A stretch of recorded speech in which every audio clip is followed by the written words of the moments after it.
उत्तर 1। जैनेन्द्र कुमार रचनाएं। जैनेन्द्र कुमार की प्रमुख रचनाएं निम्नवत हैं। 1।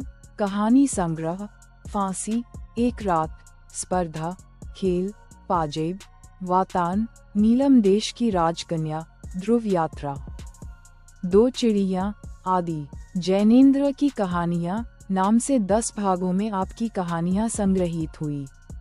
2 उपन्यास, परख, सुनीता, त्यागपत्र, कल्याणी, विवर्त, सुख 2, व्यतीत, मुक्तिबोध। अनाम स्वामी, जयवर्धन। भाषा। जैनेन्द्र जी की भाषा के 2 रूप देखने को मिलते हैं। पहला रूप उपन्यासों और कहानियों में देखने को मिलता है जो सरल व सहज है।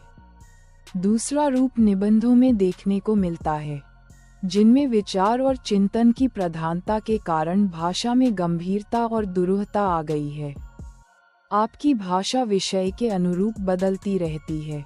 गंभीर विषयों में भाषा गंभीर, वाक्य बड़े तथा तत्सम शब्दों का प्रयोग है। वर्णनात्मक स्थलों पर भाषा व्यवहारिक, सरल तथा वाक्य छोटे होते हैं। अन्य भाषाओं जैसे अरबी, फारसी, उर्दू, संस्कृत व अंग्रेजी के शब्दों का भी प्रयोग भी हुआ। आपने भावों को प्रकट करने तथा चमत्कार उत्पन्न करने के लिए मुहावरों व कहावतों का भी प्रयोग किया है। शैली गंभीर चिंतन, मनोवैज्ञानिक विश्लेषण व मानवतावादी दृष्टिकोण होने के कारण जैनेन्द्र जी की शैली के कई रूप मिलते हैं। 1।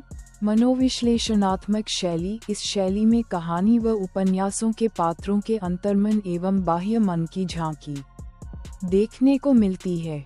आपकी कहानियों में मानसिक परिवेश की प्रधानता है। 2।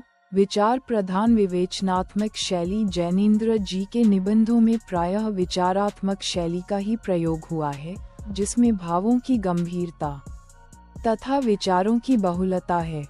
3। वर्णनात्मक शैली। कथा में जीवंतता लाने के लिए आपने इस शैली का प्रयोग किया।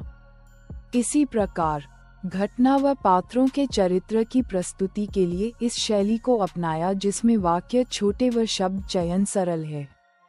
4। भावात्मक शैली। जैनेन्द्र जी की कहानियों में मानव मन के रहस्यों का उद्घाटन हुआ है। क्योंकि व्यक्तिवादी कथाकार होने के कारण सामाजिक परिवेश के स्थान पर मानसिक परिवेश को प्रधानता मिली है, जिससे आपकी शैली भावात्मक हो उठती है। साहित्य में स्थान। श्रेष्ठ उपन्यासकार, कहानीकार एवं निबंधकार जैनेन्द्र कुमार अपनी चिंतन, विचारधारा, आध्यात्मिक और सामाजिक विश्लेषणों के लिए सदा स्मरणीय रहेंगे। मानव मन के सूक्ष्म चितेरे, बेबाक लेखन कला तथा भाषा को पारदर्शिता प्रदान करने वाले के रूप में आपको हिंदी साहित्य में सदैव एक विशिष्ट स्थान प्राप्त रहेगा।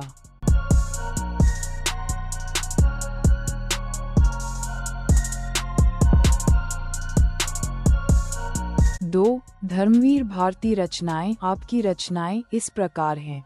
1। उपन्यास, सूरज का 7वां घोड़ा, गुनाहों का देवता, 11 सपनों का देश, प्रारंभ व समापन। 2। कविता संग्रह, कनुप्रिया, 7 गीत वर्ष, आद्यंत, ठंडा लोहा।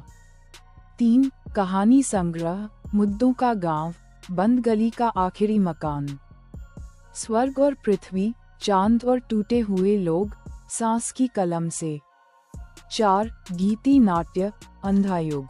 5। निबंध संग्रह, पश्यंती, कहनी अनकहनी, मानव मूल्य और साहित्य, ठेले पर हिमालय।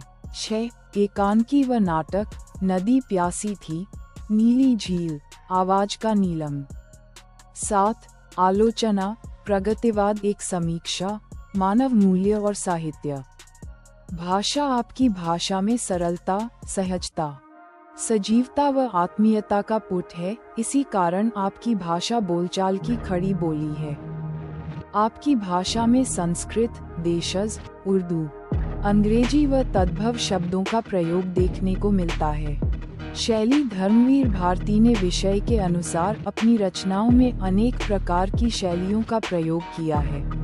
1। विवेचनात्मक शैली। निबंधों में गंभीर विचारों को व्यक्त करने के लिए इस शैली का प्रयोग किया है जिसमें संस्कृत के शब्दों का प्रयोग है। 6